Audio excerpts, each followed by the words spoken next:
We're continuing to build the drum set using Audix microphones. We've had the kick drum, we added the snare drum, we've added overheads, and we've just talked about the D-series microphones on the rack toms. What's missing is some of the hi-hat. Mike's going to talk about how we can add the hi-hat into the mix. The last part of the mix is the hi-hat mic. It's a really important live because you can focus in and get the crispness of the hi-hat and add it into your overall drum sound. Here I'm using a small diaphragm condenser mic, the SCX1. Great hi-hat mic. Now you notice I have it pointing directly down towards the top of the cymbal. This is a great position. It really captures a lot of the stick sound of the hi-hat.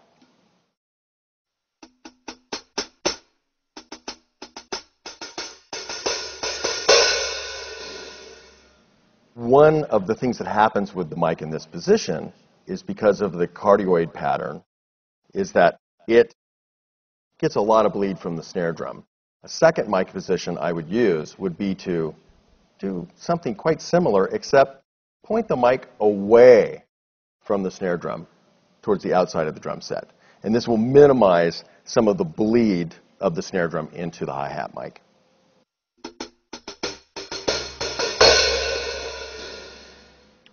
This is a good example about how the hypercardioid nature of the element on the microphone is really looking at a specific part. And so what you've done there is you've rejected the nearby instruments like the snare drum and the nearest rack tom.